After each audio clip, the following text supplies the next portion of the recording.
The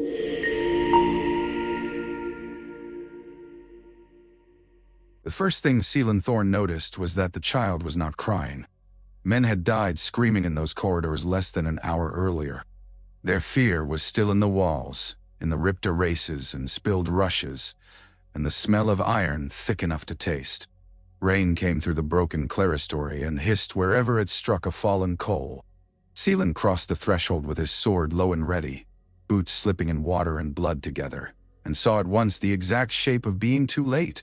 Lady Alara Vale lay on her side beside the cradle, one hand stretched toward it as though even dying had not persuaded her to stop reaching for her son. Her hair, once famous in court songs for its dark copper shine, had burned at the ends. There were black feathers of ash on her sleeve. Her throat bore the bruised half-moon print of a mailed hand. Lord Darien Vale was still alive only by insult. He sat propped against the nursery wall, one leg folded wrong under him, his shirt soaked black. The white wolf on his surcoat had turned the color of old wine, and on the stone behind the cradle, fused there by a heat no kitchen fire could have made, remained the shape of the man who had come to claim the child and had not left alive. Arms spread, crown jagged, mouth thrown wide in a final sound that the wall itself seemed to remember. The Ash King had died in that room. Whatever power Alara Vale had dragged up with her last breath had killed him so completely that even his bones had become a stain in the stone.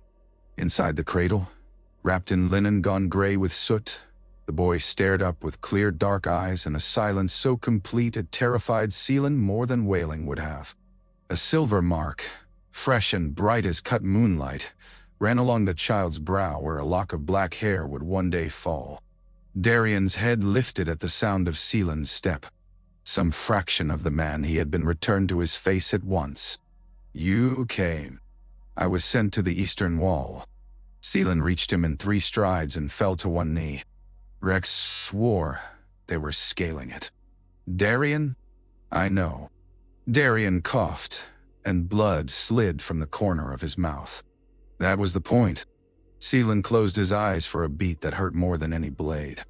He had known Varric Rex since his beard had first come in, had trusted him with his life often enough to grow careless of the Count. Somewhere in the keep below, that trust had finished dying. "I can carry you." "No." Darien's hand came out and caught his wrist with a strength already leaving him. "Listen to me now, because there is only now." Seelan looked once at Alara. He had loved her too, in a different way and for less time, but with the fierce loyalty one gives only to people who look straight through your performances and find the living thing underneath. There was soot on her lashes. Rain struck the shattered window behind her and turned the room cold. "The court will come," Darien said. "Marrow will come with mourning on her face and chains in her sleeves. She'll say the realm needs him. She'll say priests, tutors, walls, law. Do not let them have him." Seelan's gaze went to the cradle. "I am not kin. You're God's worn. Better blood has betrayed us tonight." Darien's fingers tightened once, then trembled. "Take Aldrich north. Find Ilian at St. Oran if he still has sense enough to hide from politics. Don't let them raise my son to kneel for the people who left us to die." Seelan let out a rough breath that might have become a laugh in any other life.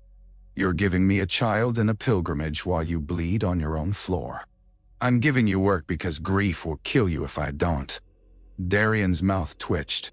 The old humor, ruined but present. "Swear." The bells had started somewhere below, slow at first, then faster. Alarm or victory or merely the city beginning its lies. Seelan could hear men running in the outer court. He set his sword aside and took Darien's hand in both of his. "By salt and steel," he said, voice gone low and steady. "By the stars that watched us born and the earth that takes us back, I swear your son will not belong to them. I'll keep him breathing, keep him free. And if I can't do both, I'll die making the choice." Darien's eyes closed briefly. "Good." He pulled something from inside his shirt with the last clumsy precision left to him. A signet on a black cord, heavy gold stamped with the white wolf of House Vale beneath a falling star. Seelan took it.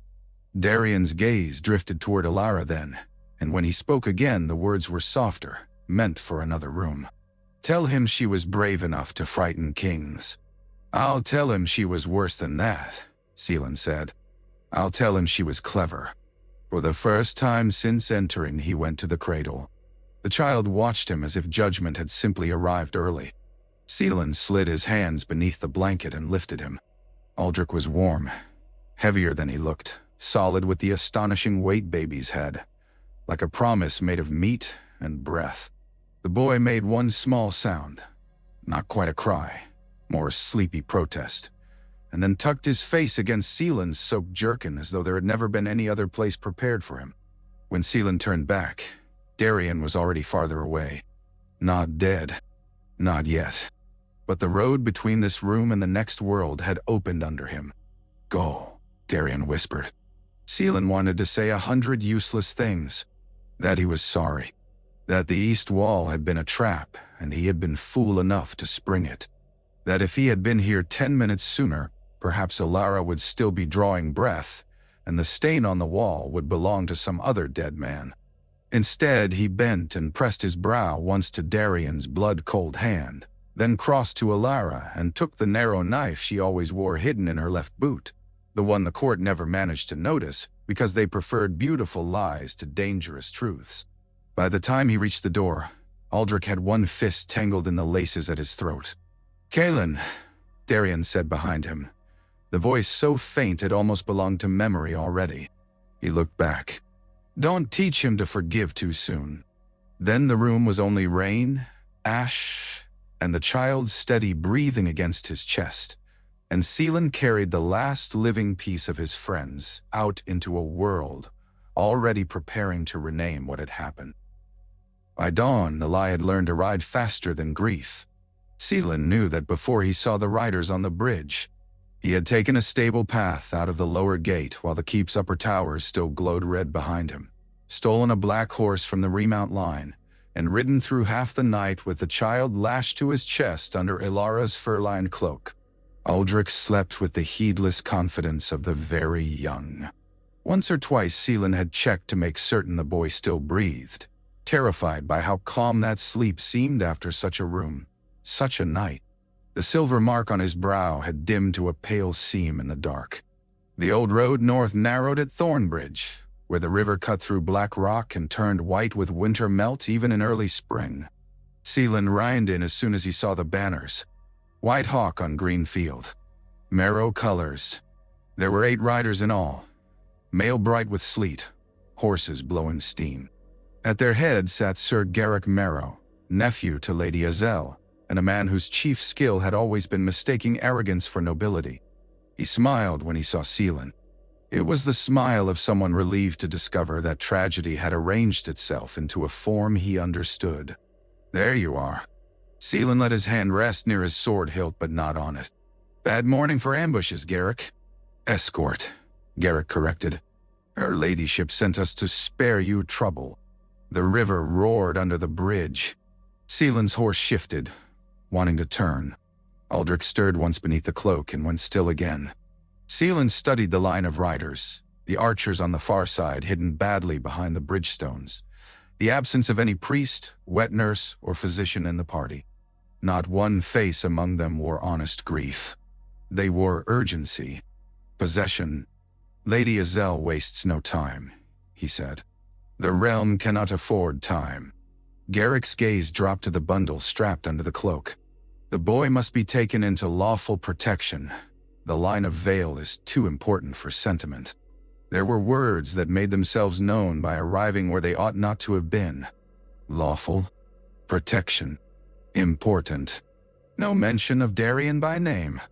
No sign that anyone had gone first to retrieve the bodies.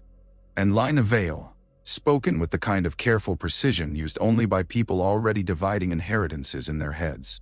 Seelan looked beyond Garrick at the river. A spring torrent, cruel and fast. Not impossible. Nothing was impossible besides surrender. "Funny," he said mildly. "Darian always believed your aunt would come to mourn him in person." The smile slipped a little. "He's dead then." Seelan did not move. "You didn't know?" One of the younger riders glanced sideways before he could stop himself. Garrick recovered quickly, but too late.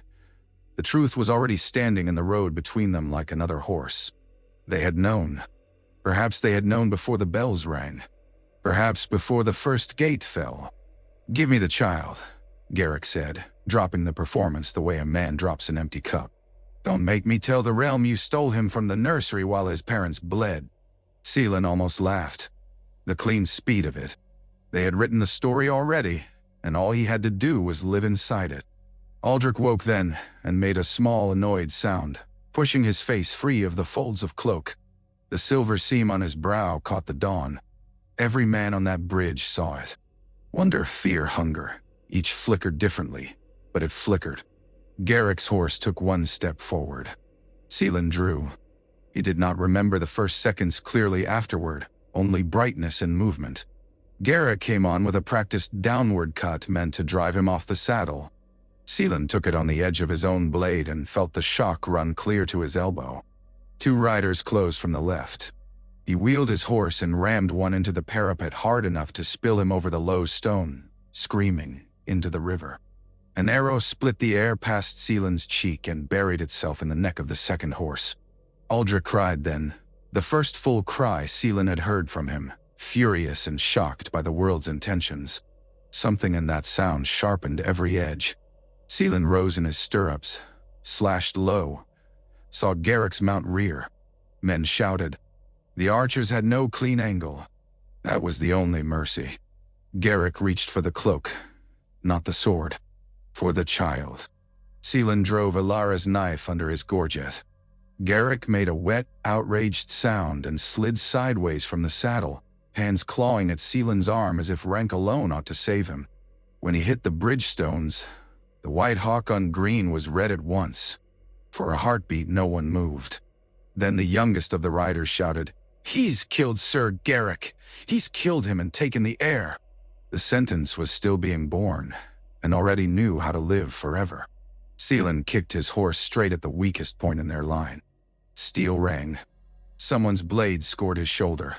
Then he was through, down the northern slope, off the road entirely and into alder scrub thick with sleet.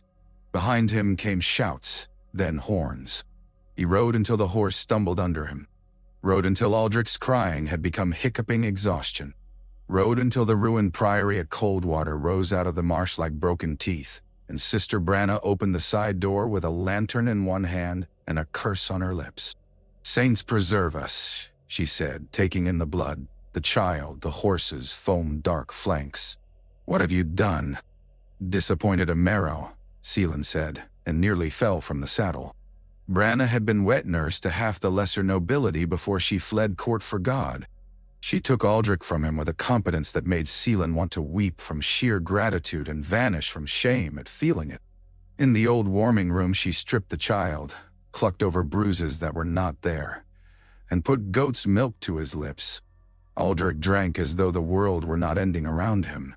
By noon the bells in every village between Thornbridge and the coast were ringing the same tale. A proclamation nailed to the priory gate named Seelan Thorne Oathbreaker, murderer of Sir Garrick Marrow, and abductor of Lord Darien Vale's sole surviving son. Branna stood beside him in the sleet reading it aloud, because outrage liked witnesses. "You could still take him back," she said quietly when she finished. Seelan looked through the open door to where Aldrich slept in a drawer padded with linen because the priory owned nothing grander.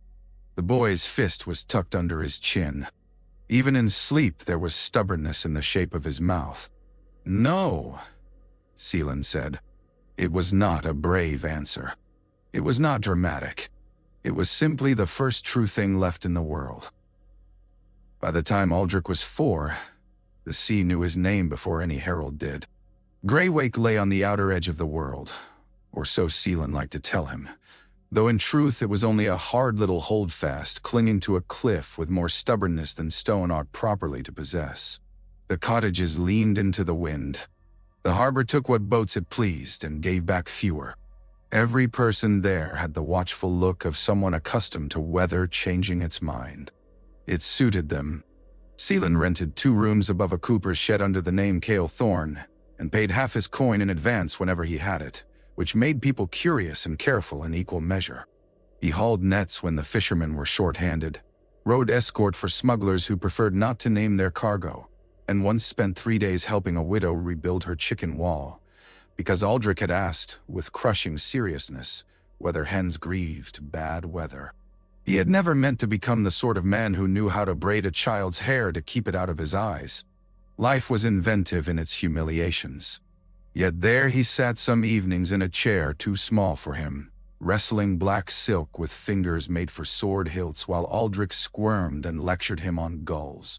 "They are thieves," the boy said, deeply offended by this fact and admiring it all at once. "They are scholars," Seelan corrected. "They study who looks likely to drop a pie." Aldrich considered this. "Then Master Pell is a great library." Seelan laughed hard enough to startle Morrow, the old brindled hound asleep by the hearth.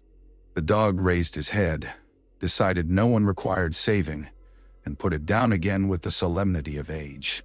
Aldrich twisted in Seelan's lap to grin at him, all sharp cheeks and dark lashes, and the small silver scar that flashed when stormlight found it. The mark had changed as the boy grew. It was no longer the raw bright seam of infancy, but a narrow crescent striking from brow to temple like a piece of winter moon laid under the skin. Most days it was easily hidden by hair. On nights of heavy weather it seemed almost to wake. Seelan pretended not to notice when he could. Fathers, he had discovered, became superstitious by degrees. He did not call himself father. He never asked Aldrich to. In the first years there had been too much fear in naming anything permanent. Then the habit of omission had hardened around them into something almost polite. Seelan was Seelan, or Kay, when Aldrich was sleepy or ill or very pleased with himself. Some nights, when the boy fell asleep with one hand twisted in the front of Seelan's shirt, as though anchoring a ship in a storm, the lack of a larger title felt less like absence and more like a private kind of loyalty. No one else got to define them. He told Aldrich stories of Darien and Alara early and often, but never the kind sung in halls. He refused sainthood on principle. "Your father," he said once as they shelled peas at the table, "could not sing to save his life. I once heard him murder an entire harvest hymn because he wanted to impress your mother." Aldrich's mouth dropped open in delighted scandal. Did she love him still? She laughed so hard she nearly choked. After that, he had no chance. No. "And my mother?" "Your mother beat 3 bishops in an argument over grain taxes, and once smuggled a live fox into the winter court because she was tired of men pretending to be the cleverest thing in the room." Aldrich absorbed this with the grave concentration he brought to all matters involving animals and rule-breaking. "I think I would have liked her." The sentence struck with the soft force only children ever truly manage. Seelan set down the bowl in his hands because suddenly he trusted neither grip nor breath. "She would have liked you," he said. That night the storm came hard from the east and rattled the shutters until the whole cliff house seemed to shiver. Seelan woke with his heart going wild in his chest, not knowing for a moment where he was. In the dream again there had been bells, rain, the smell of scorched stone. He sat up too fast, hand already reaching for the knife by the bed, and found a small figure standing beside him in the dark. Aldrich had climbed out from his truckle bed with his blanket around his shoulders. His hair stood in every direction. Morrow sat just behind him like an elderly guard. "It's only weather," Aldrich whispered. Seelan stared, then let out a breath that became something dangerously close to a laugh. "Is that so?" Aldrich nodded with serene authority and climbed onto the bed without waiting to be invited. He settled under Seelan's arm as if that place had been built for him. The child smelled of wool and sleep, and the faint salt that was simply Greywake itself. Outside, thunder moved out over the water. Inside, Aldrich fell asleep almost at once. Seelan stayed awake longer, listening to the surf strike the cliff and withdraw. There were men in Aurelian who would have called what he had made here a theft. A stolen heir. A stolen life. Perhaps, in the language of law, they would have been right. But the law had not sat up with fever or stitched sleeves by firelight or learned the exact tone of voice that could turn a nightmare back at the threshold. The law had not watched this boy laugh at gulls and become, by increments too small to mark at the time, the fixed star around which a damaged man reordered himself. He put his hand lightly over Aldrich's hair. "Only weather," he murmured, and let the sea keep his secrets till morning. At 7, Aldrich wanted to know everything at once. Why boats rode low when loaded with salt fish but high when empty? Why some storms blew from the west and some from the south? Why the moon changed shape if it was meant to be trusted? Why men who could not mend their own roofs were permitted to make laws for others? Why Seelan sharpened knives on winter nights when he was otherwise smiling? Why they moved whenever a place began to feel like home? Seelan answered the first 4 as best he could and lied badly about the last. He taught Aldrich his letters on slate by the harbor, because there was no better school than whatever life refused to stop doing while you watched it. A was for anchor, B for brine, C for customs, if you were rich in contraband, if you were not. They read from ship tallies, from weather prayers painted over door lintels, from a torn romance poem wrapped around pepper in the market. Aldrich learned quickly, with impatience toward repetition, and a dangerous gift for remembering anything once it had interested him. Sword work came after letters, and before supper. Driftwood to start, then weighted hazel rods once his wrists strengthened. Footwork first. Always footwork. Seelan made him practice on wet sand so he would learn that no ground loved him enough not to betray him. "You're favoring your left side," Seelan said, circling. "The sand is favoring my left side. The sand has no preferences. That's one reason to admire it." Aldrich scowled and lunged too early. Seelan tapped his shoulder lightly with the stick. "Dead. I wasn't ready." "Excellent. Your enemies will wait then." "Ah." From the fish racks above the beach, old women pretended not to listen while listening to everything. Fishermen paused in mending nets to grin behind rough hands. Greywake had decided, without ever saying so aloud, that Seelan was some mix of smuggler, exile, and widower. The child was his. Beyond that, the village preferred useful mysteries to dangerous truths. The trouble began over eels. 3 boys from the lower cove had been sent with baskets to the smokehouse. Aldrich, whose curiosity outran caution by a full field, had stopped to look. One of the boys, lank and red-nosed, with the sudden cruelty of children performing manhood for one another, asked why he stared as if he had never seen food before. "I'm counting which ones still look angry," Aldrich said. The red-nosed boy laughed. "Ask your thief of a father. He'll know." Seelan was halfway down the slope by then, a keg rope over one shoulder. He saw Aldrich go still in the precise way he had come to recognize as danger. "What did you say?" Aldrich asked. The other boys sensed the change before the speaker did. They shifted back. The hanging lantern outside the smokehouse, though the day was windless there, gave a sudden hard rattle against its hook. "Thief's brat," the boy said, bolder now because retreat would cost him his audience. "That's what my brother says. Says your da came from the south with somebody else's silver and somebody else's name." The lantern glass flashed white. Every eel in the top basket jumped at once, twisting in a wet knot. The red-nosed boy yelped and dropped the handles. Behind him, the lantern burst with a sharp pop, scattering hot oil and bright tears over the dirt. No real harm done. But enough.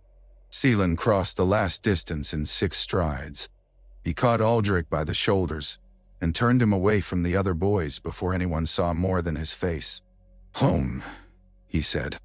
"I didn't touch it. I know. Home." Back in the cliff house, with the shutters latched and Morrow snoring by the hearth as if peace could be willed by example, Aldrich stood at the table with his chin up in a posture so like Alara's that Seelan had to look away for a moment. "You said not to start fights," the boy said.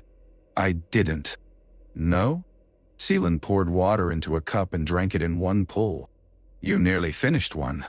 Aldrich's mouth tightened. He lied. Some lies are only ugly. Some are bait. Learn the difference. The child stared at him with 7-year-old fury, which was in many ways more terrible than adult anger because it believed itself wholly righteous. Then tell me the truth. Wind pressed at the shutters. Somewhere below, gulls screamed over refuse. Seelan leaned both hands on the table and considered, not for the first time, how to split a truth without killing it. Your mother and father were powerful people, he said slowly. Not because of a house or title, though they had those. Because when they looked at a cruel thing, they did not pretend it was ordinary. Some people love them for that. Some people were frightened. Frightened people like to own whatever they can't understand.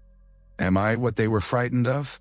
The question was asked without vanity, without even real fear. Pure inquiry. Blade bright dotty. Seelan shook his head. You are what they wanted to use after. Aldrich looked down at his hands. They were still a child's hands, narrow and quick, scratched at the knuckles from climbing rock and stable doors and all the things he should not have climbed. Is that why we leave places? Yes. Would my father have run? Seelan thought of Darien Vale laughing in council chambers with his hand on the table like he intended to hold the kingdom steady by force of will alone. Thought of Elira lying dead 3 feet from her son because she had chosen to stand between him and a king. No, he said, but he would have known when standing served the enemy better than leaving. Aldrich took that in. His anger did not vanish. It changed shape, became something less hot and more dangerous. After a while he said, If it happens again, I'll try not to break lanterns. Seelan snorted despite himself. Try not to break anything you aren't willing to explain. Aldrich nodded as though this were a law worthy of memorizing. Then he crossed the room and leaned against Seelan's side, awkward with the suddenness of affection, already too old to do it easily and too young to stop needing it. Talon put a hand over the back of the boy's neck and held it there, feeling the fine bones, the warmth, the stubborn life of him. Outside, the village went on gutting fish and telling small stories about weather and prices, and the sort of men who came from the south with bad reputations. Inside, the future made its first visible spark in a child's temper, and a hanging lantern shattered glass, and Seelan understood with a coldness that never left him again that hiding a life and keeping it ordinary were not the same labor. The winter Aldrich turned 8. The fever took him 3 nights after the first deep snow. It began innocently enough with a flushed face and an unusual quietness. By dusk he had refused stew. By midnight his skin burned under Seelan's palms so fiercely that instinct made him snatch his hand back. The room felt wrong. Not merely hot, but strained, as if the air had been pulled too tight over a frame of iron. Aldrich lay in the narrow bed, sweating through his linen, black hair pasted to his forehead, the silver mark on his brow brighter than Seelan had ever seen it. Every few breaths the candle flames in the room leaned toward him, then away. Seelan tried water first, then willow bark, then prayer, though he had not trusted prayer in years. None of it mattered. Before dawn, the wooden bowl on the bedside table split clean in half with no hand touching it. By sunrise, he had wrapped the boy in blankets and taken him out into a world of snow so bright it hurt to look at. Because there are moments when fear strips a man down to the one name that has frightened him longest and leaves no room for pride. Meridane lived where the moor turned a bog under a stand of black pines. Some called her healer, some hedge witch, some grave robber, depending on whether they had most recently brought her a gift or a corpse. Seelan had called her other things in younger years, some kind and some not, and loved her enough once to know exactly how unforgivable that had been. She opened the door before he could knock twice. You look terrible, she said. The boy is worse. Her eyes dropped at once to the bundle in his arms. The hard intelligence in her face sharpened. Bring him in. Miraris Cottage smelled of peat smoke, fennel, wax, and the mineral tang of things steeped too long in silver bowls. Dried roots hung from the rafters. Symbols had been cut into the lintels with a blade fine enough to suggest habit rather than ritual. She cleared her long table with one sweep of her arm and laid Aldrich on it, stripping back blankets until the boy's flushed face showed. He's burning, Seelan said, voice thin with the obvious. Thank you, soldier. I'd missed that. He might have snapped at anyone else. With Mireille, he only set his jaw and held himself still. She had always been able to find the soft place under his anger and press 2 fingers to it until he hated her for being right. She touched Aldrich's brow, then the mark. Her expression altered, very slightly, but enough. When did this begin? Last night. And before that? He broke a lantern 2 months ago without touching it. Miera looked up sharply. And you tell me now? You enjoy scolding. I thought I'd preserve it for urgency. Nanda. A sound escaped her then, halfway between exasperation and laughter, which made her seem for a blink like the woman he had once known in warmer weather beside a river camp. Hair unbound, mouth stained with blackberries and arguments. Then the moment passed. Boil water, she said. All of it, and fetch the blue jar. She worked without wasted motion. Salt ringed the table. Herbs hissed in a bronze dish. She cut a shallow line across her own thumb and let 3 drops of blood fall into the steaming water, then held the bowl above Aldrich's chest, while murmuring in the old star tongue, a language that made the corners of the room seem to lean inward and listen. The boy arched with a gasp. For one horrible instant, silver light flashed under his skin in branching threads, throat to ribs to palms, as if some hidden constellation had been mapped inside him and suddenly lit. Seelan stepped forward. Mireia caught him with her free hand without looking away. If you touch him now, you'll break the tether. He's in pain. Yes. She did not soften the word. And if I fail, he'll be dead. Choose which part hurts you more and stand still. So he stood. Men who had seen him in battle would not have recognized him then. Motionless, white-knuckled, useless, except for obedience. Aldrich made small broken sounds between clenched teeth, not even words, and each one struck like a blade tip under the ribs. At last, the silver dimmed. The candle flames steadied. Aldrich sagged into the blankets with a breath so deep it seemed borrowed from somewhere far away. Mireia set the bowl down and swayed once. Seelan caught her elbow. She pulled free almost at once. Don't look grateful. It ruins your face. He stared at Aldrich. The boy's skin was still hot, but no longer impossibly so. His breathing had lost its ragged edge. Seelan sat heavily in the nearest chair as if his knees had remembered themselves all at once. What is it? He asked. Mireia wiped her bloodied thumb on a cloth. Not a common fever. The mark is waking. Whatever touched him that night in the nursery did not leave him untouched. He is star-marked, Seelan. More than marked. Cold, perhaps. I'd need a wiser scholar than myself to name the shape of it. I don't need shape. I need danger. She was silent long enough to make honesty feel like a door she had to unlock with both hands. Danger, then. If he lives quietly and never frightens himself or anyone else, perhaps little. But boys seldom oblige. And there are people in this realm who remember old prophecies whenever power changes hands. A child with a scar is still a child until the world decides he is a banner. Nay. Seelan looked at the sleeping boy and felt something cold and ancient settle beside love. Not larger than it. Nothing had ever been larger than that. Not since Greywake. But old enough to stand near it as an equal, fear sharpened into purpose. He lives quietly, he said. Mireia gave him such a look that in another hour he might have smiled. No one raised by you has any chance of that. When full dark came, she made him eat bread and onions stew at her table while Aldrich slept in the bed by the fire. They spoke around the years between them the way people skirt a graveyard wall on familiar roads. She asked where he had gone after Coldwater. He lied. She let him. He asked why she still lived alone in a bog. She said solitude made poor conversation but excellent company. Near midnight, Aldrich began to whimper in his sleep. Seelan was out of the chair before the sound was fully formed. He sat on the bed edge and took the boy's hand. It's only me, he said quietly. You're warm, not dying. A tremendous improvement. The fevered eyes opened a slit. Confusion, pain, then recognition. Aldrich's fingers tightened around his.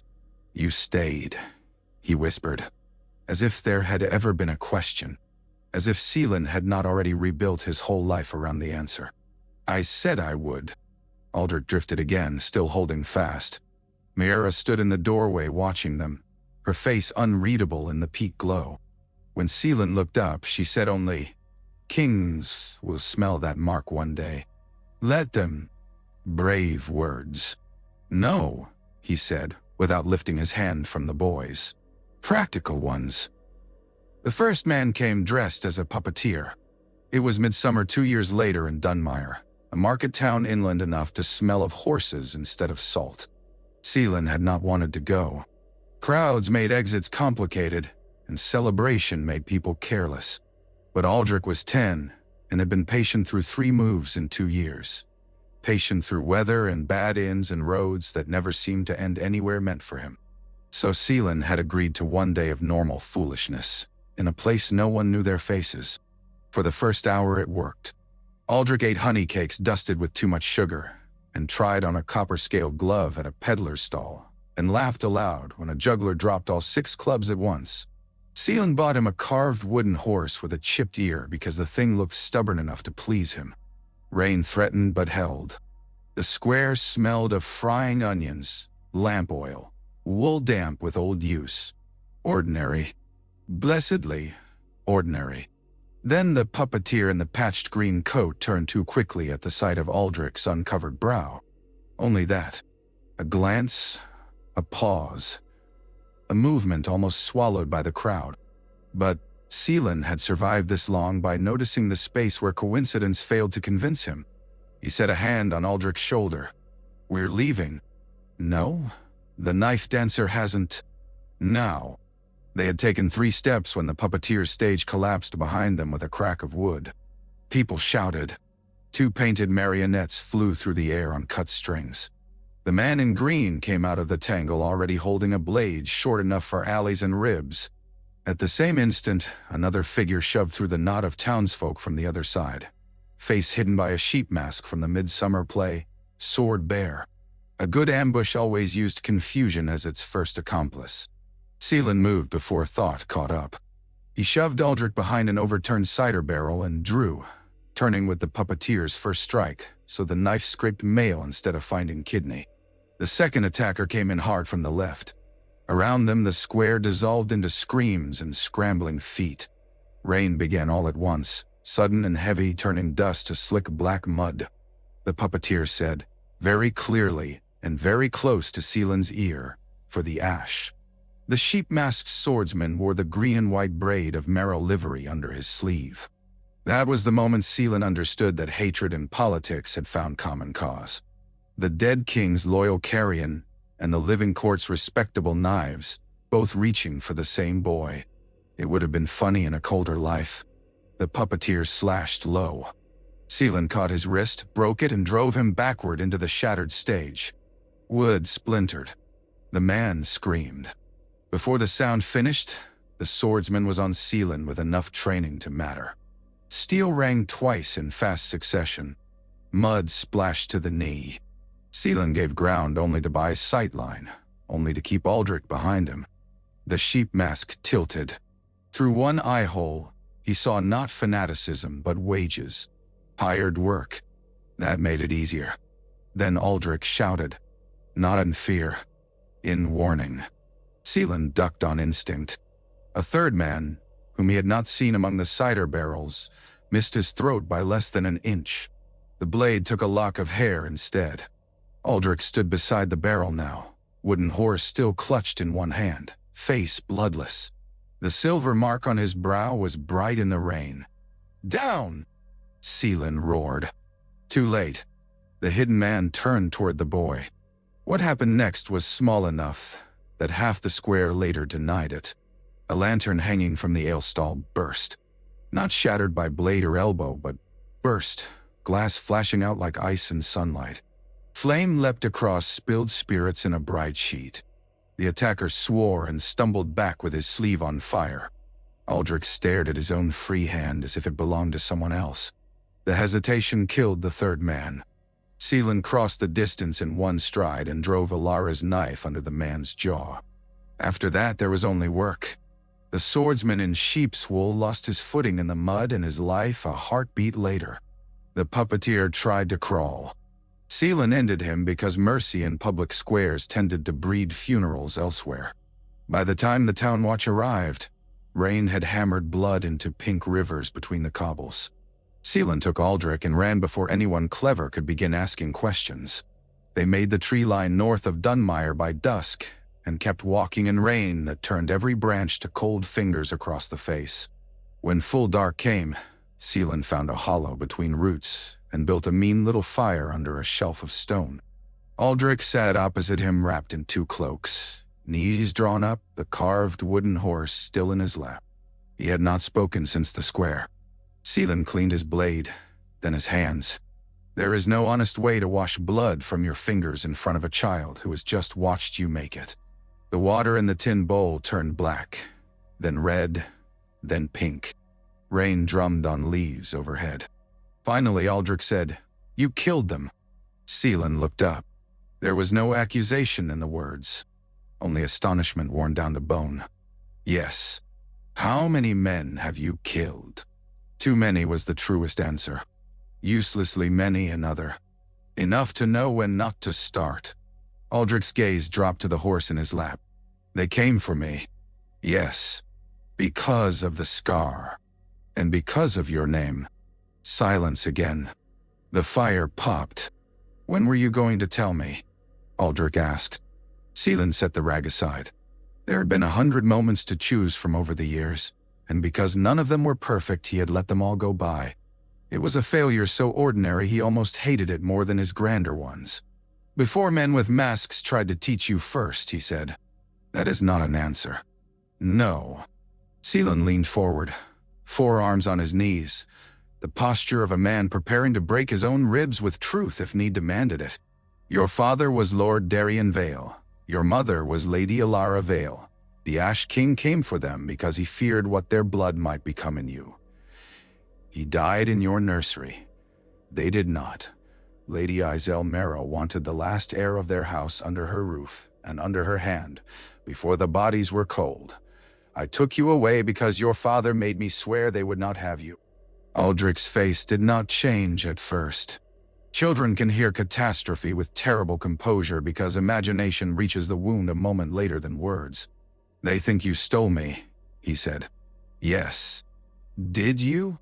Rain hissed. Seelan considered the question with the respect it deserved. "I stole you from their plans," he said at last. "From their tutoring, their prayer books, their cages with velvet on the bars. From a life where every kindness came with an account to settle.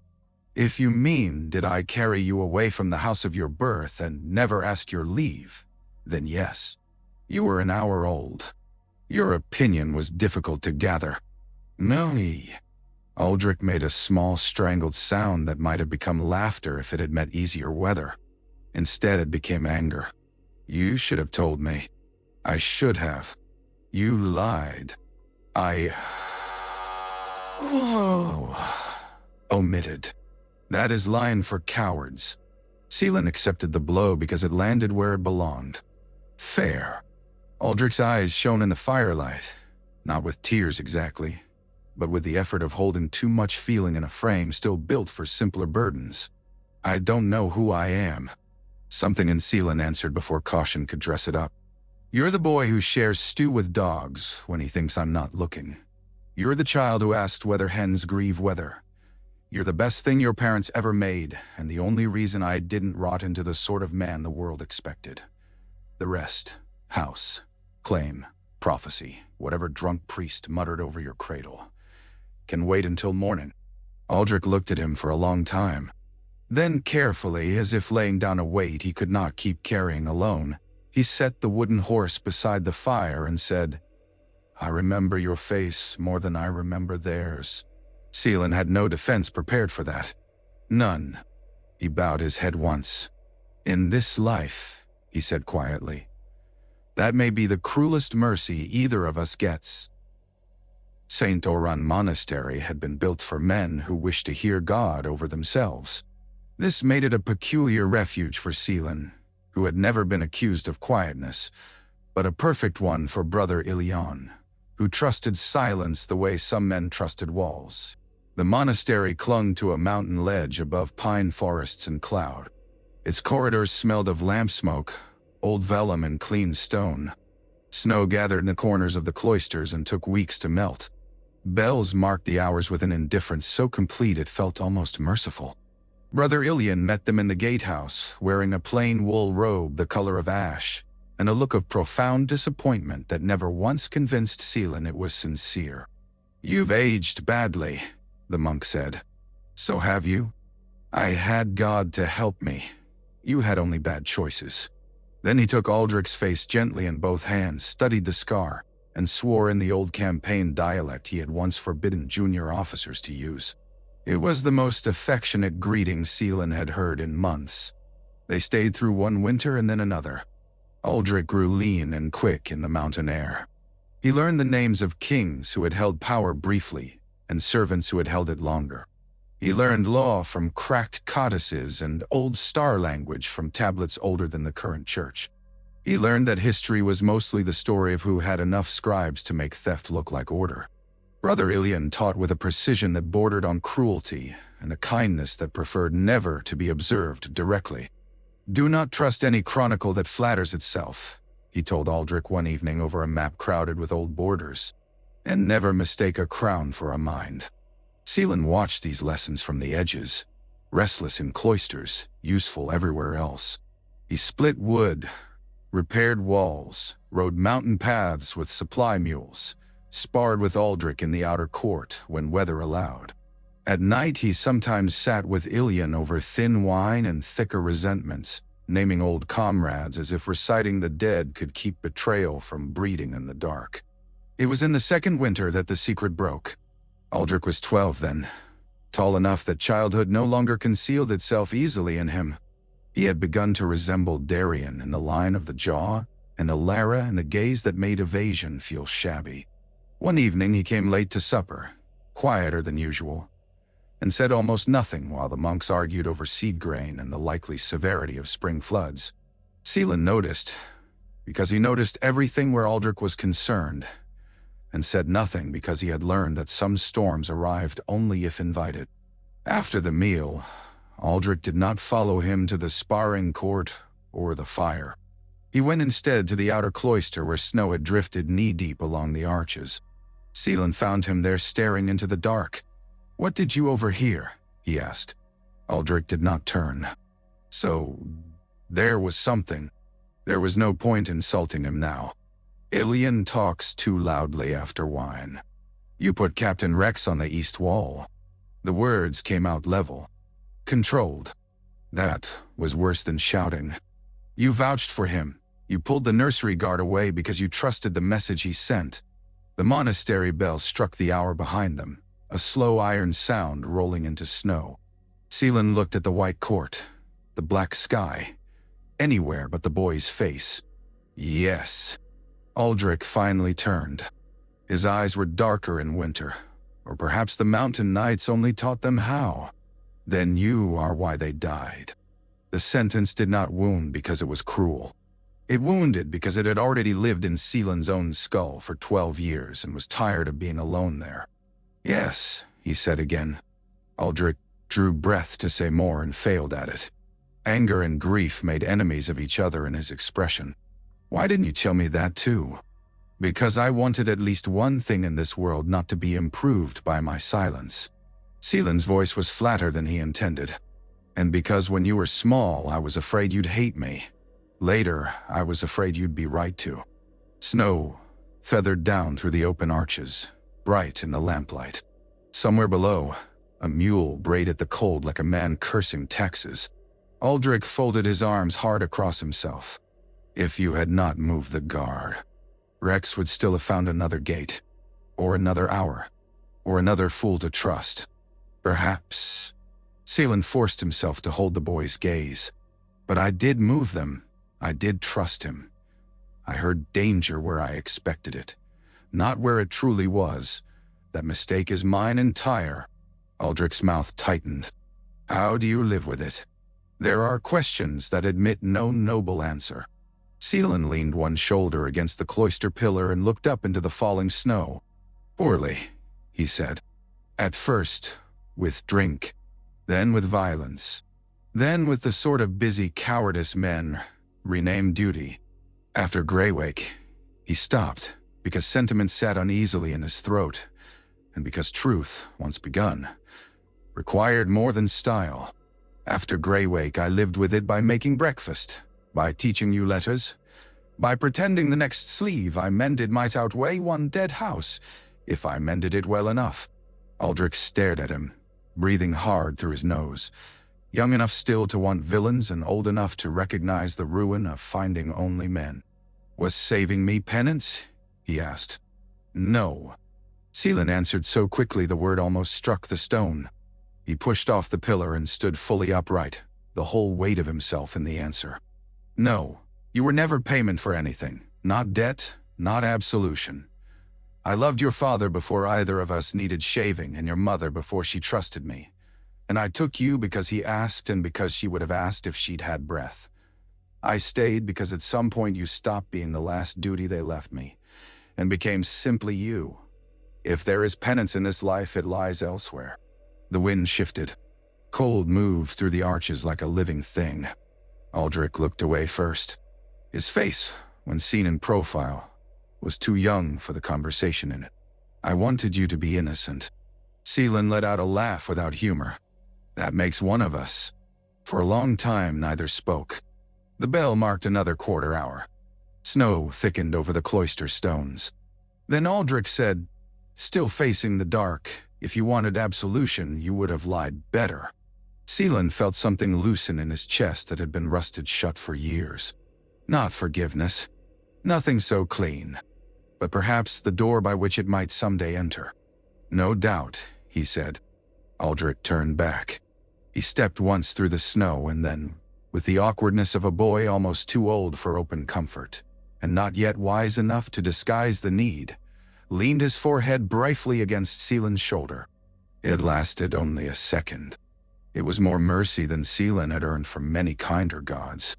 The next morning they climbed above the monastery to a ridge where the wind scoured the snow thin over stone. There, at Aldrich's suggestion, they built a small cairn from frozen rocks and said nothing at all. Darien and Alara lay hundreds of miles south in a crypt polished by people who had failed them. But memory was rarely obedient to distance. When they came down, Brother Ilian took one look at their faces and asked no questions. Instead, he set a new volume on the table before Aldrich and said, "If you insist on inheriting a broken realm, you may as well learn its tax records." Aldrich's power came on a morning so cold the sword hilts burned the hand. He was 13 by then, all elbows, pride, and sudden height, old enough to think restraint a form of insult, and young enough to recover from bruises by noon. Seelan had taken him to the lower court after breakfast while frost still silvered the worn stones and every exhalation turned visible between them. Morrow, ancient and disapproving, limped to the wall and sat to watch as if convinced the whole exercise would end in administrative trouble. "Again," Seelan said. "I had you. You had an idea of me." "That sounds worse." "It should."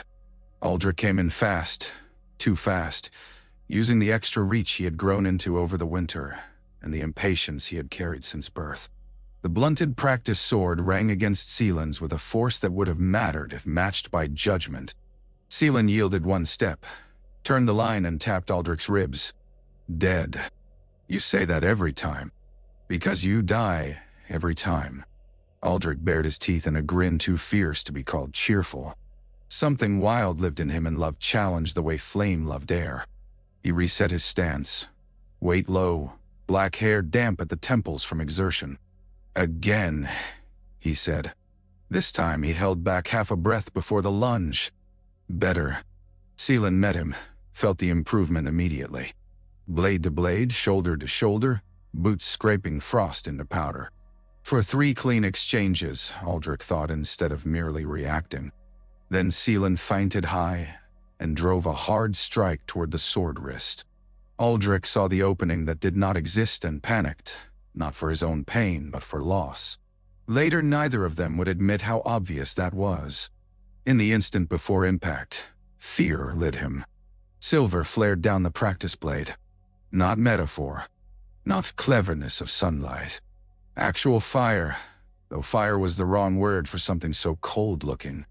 It spilled along the wood and iron fittings in bright veins, branched across Aldrich's hand without burning flesh, and struck Seelan's sword with a crack like winter ice splitting on a lake. The shock threw both of them apart. Seelan hit the stones hard enough to lose breath. Aldrich staggered back 3 steps, still holding the sword, silver light coiling around it like a living thing surprised by its own existence. Morrow barked once and fled under the bench with such offended dignity that under any other circumstances Seelan might have admired him for it. The light vanished. Silence rushed in behind it. Aldrich looked at his own hand. I didn't. I know. Seelan got up carefully. His sword arm tingled from shoulder to fingertip as though he had slept on it wrong for an hour. No burn. No wound. Just a memory under the skin of impossible cold. Aldrich's face had gone colorless beneath wind-reddened cheeks. Did I hurt you? Pride only. That is not where you fell. Seelan took the practice blade from him, more gently than the moment required. Your concern is moving. Try to preserve it. Before Aldrich could answer, the gate chain rattled. Mayera came in wrapped in a dark blue cloak powdered with road frost, one hand on the shoulder of the pack mule behind her.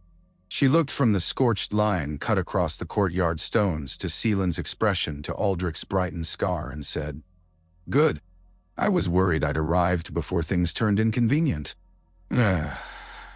Amos. Oh. What is that? Seelan asked, because the black wax seal in her hand had already offended him on sight. A summons. Burn it. Mireille lifted a brow. You haven't even read it. Experience saves time.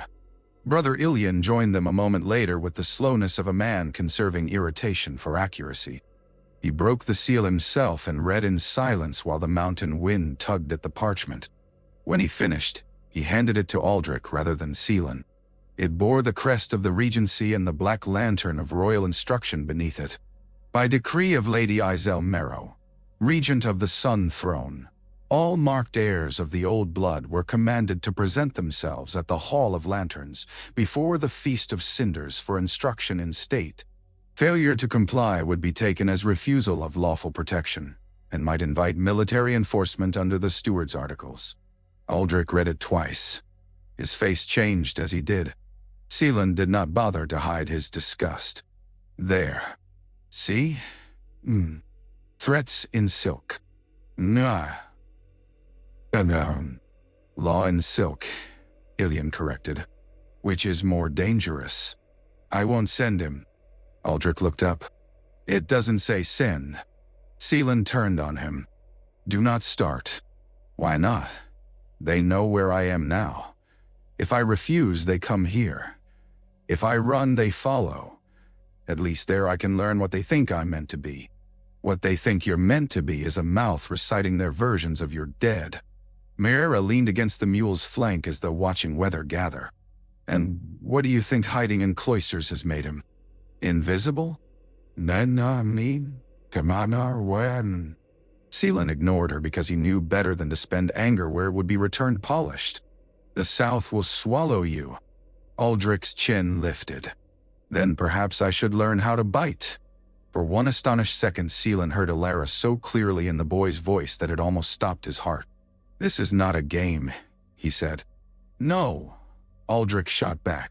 It is my life, which seems reason enough for me to attend the conversation. The courtyard went still.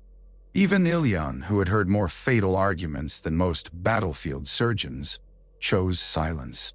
Seelan felt his own temper rise, the old swift heat, the one war had honed and fatherhood had only partially civilized. You think wanting truth makes you ready for courts. For those people? They eat certainty first and boys after. Aldrich's eyes flashed. You promised I was not a weapon, but you keep me sheathed. The words landed harder than the starfire had. No one spoke for a long beat.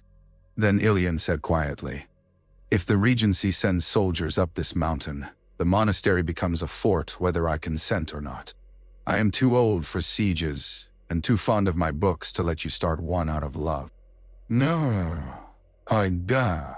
Seelan laughed once, sharp as flint. "Everyone becomes philosophical when it is someone else's child." Miura's voice softened, which was always more dangerous than the opposite. "He is not only a child anymore." That was the cruelty of it. She was right. Right. And impossible to forgive for saying so in front of him. The argument ended badly because it could not end any other way.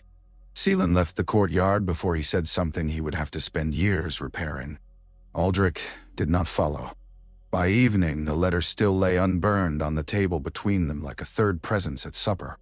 That night, Seelan did not sleep. He sat in the chair beside Aldrich's bed, the same one he had used through fevers and storms and nights when memory came with teeth, and watched the boy breathe. Moonlight caught in the familiar scar. One arm flung over the blanket, a bruise darkening along the forearm from the morning's fall. 13 already. Impossible. There had been a time when keeping Aldrich alive meant milk, shelter, not dropping him when he cried. Then it had meant roads, false names, and teaching him which adults were safest to disobey. Later still, it had meant history, sword work, the discipline to let him hate unfairness without letting unfairness teach him cruelty in return.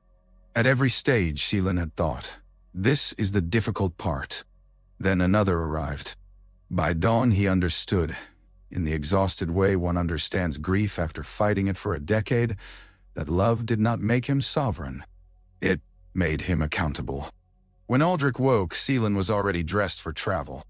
"We go south," he said. The boy pushed himself upright, wary and half disbelieving. "Truly?" "No, I'm fond of elaborate jokes before breakfast." Seelan held out the letter. "Truly."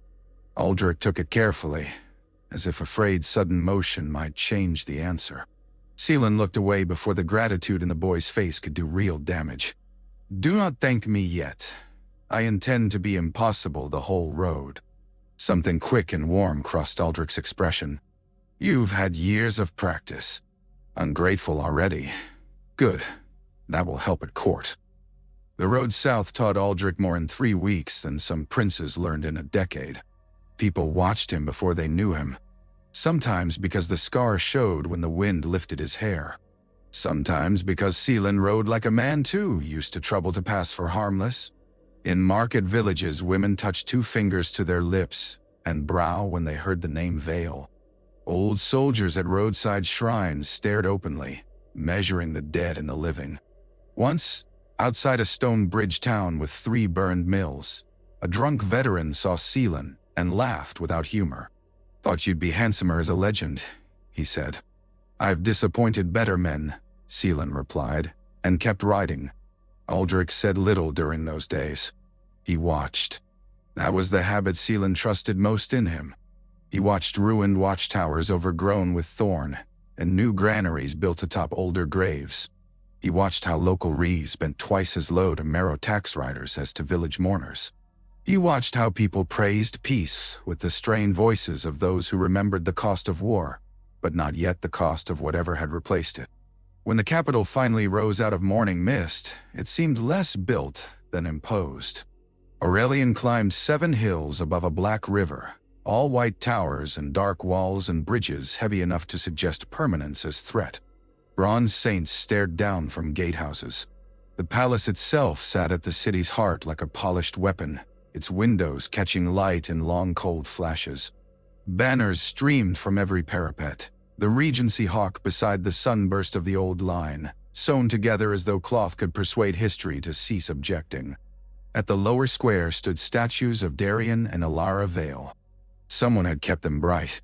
Rain-washed bronze, faces turned nobly toward a future from which both had been carefully removed. Darien with one hand on a sword pommel, Alara with a scroll in hers, as though their deaths had been public service rather than failure arranged by living people. At the plinth's base, spring flowers had gone to rot in brass bowls. Aldrich slowed his horse. Seelan watched his face. "Do you want to stop?" "No," Aldrich said after a moment. I want them to come down. Seelan almost smiled. Useful instinct. They were received that same evening in the Hall of Glass, where every torch seemed placed to flatter power and every courtier had learned to stand as if their spine answered directly to the throne. Aldrich wore travel-stained charcoal wool because Seelan refused to buy silk merely to let strangers think better of them, and because appearing underdressed at the right moment could be a more elegant insult than appearing armed. Lady Azelle Marrow stood at the far end of the hall below the regent's canopy, silver-haired, narrow-faced, and finer-boned than rumor allowed. She wore deep green velvet edged in black pearls. No crown, only a circlet so modest it announced confidence more effectively than gold ever could. Her gaze found Aldrich at once, and stayed there long enough to count bloodlines. Lord Aldrich Vale, she said, as if welcoming him home from a visit rather than 13 years of erasure. At last. Her voice was beautiful and entirely untrustworthy. Aldrich bowed because Seelan had taught him manners could be weaponry when cleanly aimed. Not deeply, just enough to satisfy form. My Lady Regent. Seelan bowed after him and not a hair lower. Around the hall, silk rustled with the pleasure of scandal politely deferred. Izelle's gaze shifted. Shaylin Thorne. Still in one piece, he said. A muscle moved near her mouth. Not displeasure. Recognition of an old adversary refusing to become a relic. Against substantial administrative effort. Some of the courtiers laughed because she had. Others did not, because they were quicker. You took the realm's grief into your own hands, Iselle said, coming down one step from the dais. Many called it treason. Time has made me more generous. Desperate men choose unwisely. No. Seelan heard the compliment hidden inside the accusation and admired against his will, the craftsmanship. I've rarely had the luxury of wiser company.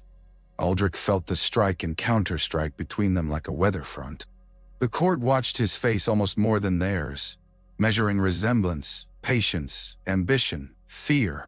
He kept his expression schooled, but Seelan, who had watched him learn to lie about broken cups at 4 years old, saw the attention tighten under his skin.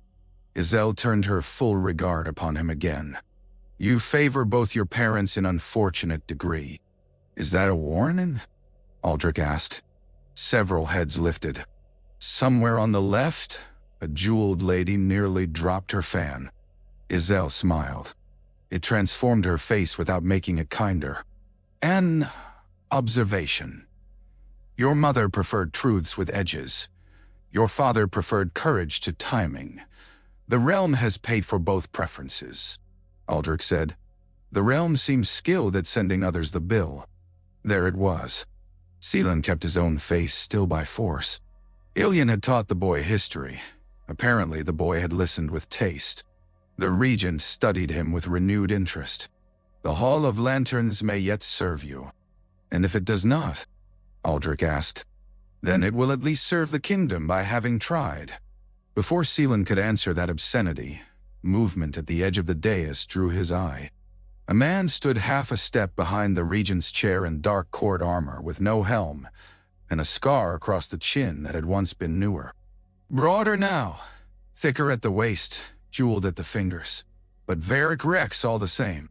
Not dead, not fallen, raised. For a moment the hall narrowed to that one face.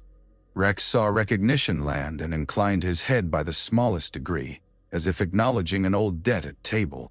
There was no shame in him.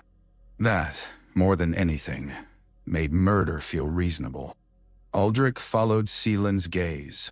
Something in the air changed between them at once, a private current tightening under public stillness. Iselle noticed, because of course she did. Lord Commander Rex has kept the city secure through difficult transitions. Seelan said nothing. If he opened his mouth then, the court would need new draperies. Aldrich, astonishingly, stepped half a pace forward. My Lady Regent, if I am to learn in your hall, then let me begin with clarity. I will hear what your masters teach. I will read what your clerks preserve. I will obey the rules that preserve my life and the lives of others. But I will not mistake hospitality for ownership." The words hung in the torchlight like drawn steel. Seelan saw several courtiers exchange glances. A few looked offended. A few looked impressed. Rex looked amused, which was worse than either. Iselle did not so much as blink. "Good," she said. "Students without spine make dull administrators." Then, with devastating smoothness, she added, "Ask for your guardian. The hall houses only enrolled heirs and appointed instructors. Seelan Thorne will remain in the city under watch." "Under whose?" Seelan asked. "Mine if you behave. The Gowls if you prefer drama." Aldrich turned slightly, enough that only someone who knew him intimately would read the tension in his shoulders. Seelan read it and answered before it could harden into refusal. "I'll rent a room and terrify your landlords," he said. "Everyone wins." That won him a real smile from the regent at last. Quick and dangerous. How fortunate the city is. When they were dismissed, the hall opened before them in careful lanes of silk and perfume. No one stepped too near. Aldrich walked as if he felt every gaze but would die before letting it alter his pace. Only when they passed back out beneath the palace lamps into the colder night did he exhale. "That man," he said quietly. "Rex?" "Yes." "He's the one?" "Yes." Aldrich looked up at the dark bulk of the palace, the banners, the lit windows behind which history had been edited into comfort. "Then, I'm glad we came." Seelan glanced sideways at him. "That makes one of us." But it was not true anymore. Not entirely. The Hall of Lanterns stood east of the palace across a covered bridge of black cedar and brass. Its towers lower than the royal keep but older in feeling, as if built by men who trusted knowledge less than ritual and wanted stone to compensate for both. Lanterns of smoked glass hung in rows under every arch, unlit by day and turned to amber fire by dusk. The floor of the entry court was inlaid with the sigils of houses extinct, diminished, or swallowed whole. Aldrich's boots crossed them all. He wore new clothes because the city tailors had nearly fainted at the thought of admitting a veil heir and travel wool among the Regency's chosen pupils. The cut was simple enough to keep his temper from rising. Charcoal coat, black leather belt, narrow sleeves fit for movement rather than display. Under the coat, against his ribs, rested Alara's knife in a hidden sheath Seelan had sewn in himself at dawn.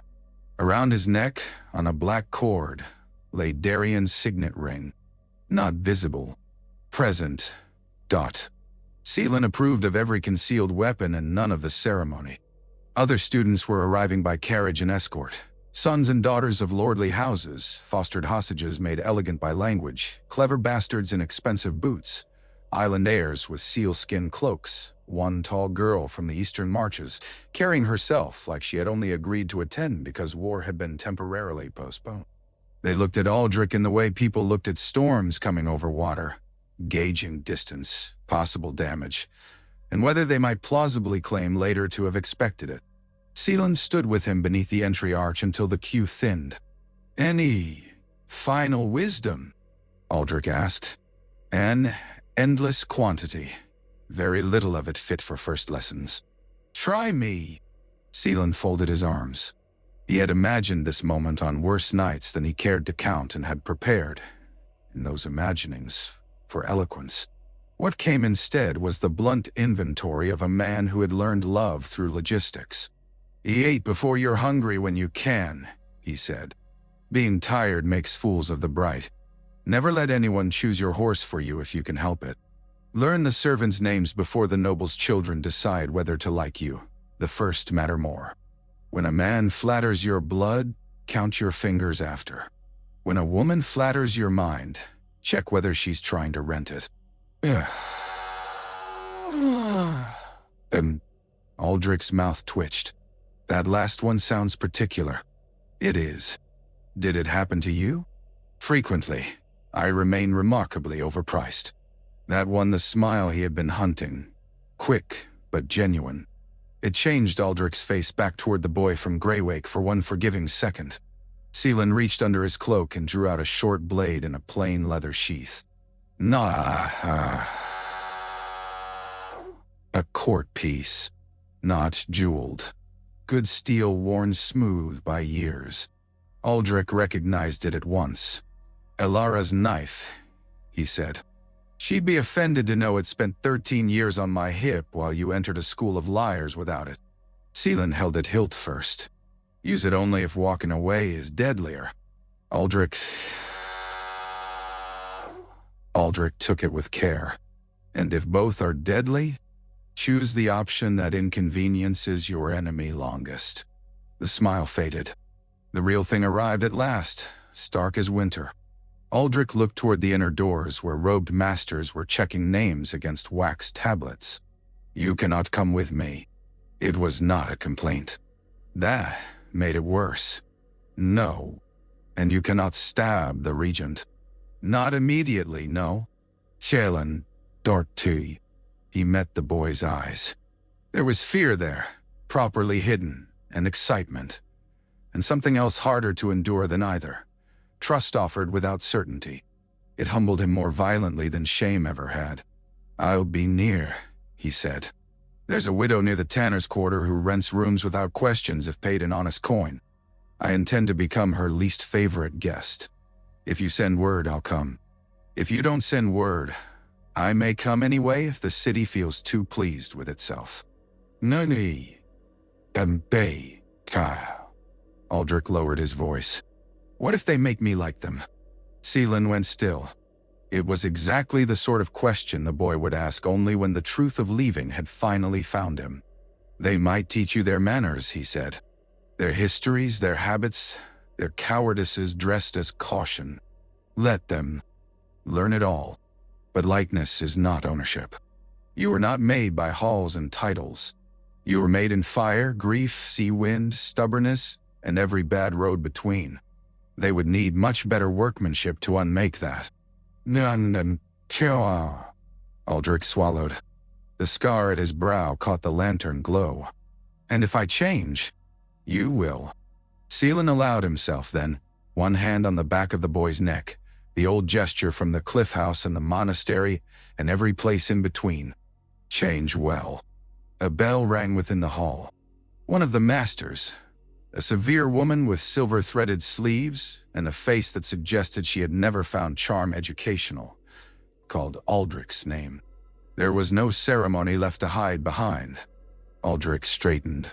He tucked the knife away, settled the signet under his shirt, and drew one careful breath. Then, before stepping off, he said very quietly, I remember your face first because it was the one that stayed. Seelan had no shield for that. None worth using. Go on, he said, and if his voice was rough, the city wind was to blame. Aldrich nodded once and crossed the threshold. The hall swallowed sound oddly. Seelan watched him move over the black stone floor between clusters of noble heirs and robed instructors, watched heads turn, watched curiosity, contempt, and calculation bloom around him like mold on fruit. Aldrich did not hurry. He did not shrink. He took his place beneath the lantern light as if every mile north and west and back again had been secretly preparing him for this walk. A master touched 2 fingers to the silver mark on his brow and flinched almost imperceptibly. Interesting, Seelan thought. The doors began to close. For a heartbeat, Aldrich looked back. Not like a child begging rescue. Like a soldier checking the line behind him before advancing into fog. Seelan inclined his head. Then the doors shut, sealing candlelight into amber slits. He stood there a long moment after, hands loose at his sides, feeling the old instincts rise in him. The urge to guard, to strike first, to tear stone apart rather than trust it with anything he loved. But love that refused all distance was only fear wearing devotion's face. He knew that now, and knowing cost. At last he turned away from the Hall of Lanterns and went down into the city, where the tanner's quarter stank magnificently, and widows with business sense did indeed rent rooms without questions. By midnight he had a narrow bed, a window overlooking an alley, a knife under the pillow, and 3 routes to the hall memorized in case of fire, riot, or treason. Across the river, palace bells marked the late hour. Somewhere between those bells and dawn, Aldrich Vale would sleep among strangers for the first time in his life. Seelan sat by the window and watched the city breathe smoke into the dark. He thought of Darian's bloody hand closing over his wrist, of Ilara's dead fingers reaching toward the cradle, of Greywake's storms and broken lanterns, and the first time a child too small for grief had tucked himself against his ribs and made survival a duty with a face. The realm would say the heir of Vale had come home. The realm had always been poor at naming things. What entered the hall tonight was not a symbol, not a claim stitched onto a banner, not even merely the child of murdered greatness. It was a boy raised on rough bread, hard truths, sea wind, books, and a love too stubborn to ask permission from history. And because of that, when the first lantern in the hall flared silver against all known custom just before dawn, those who saw it mistook the omen entirely.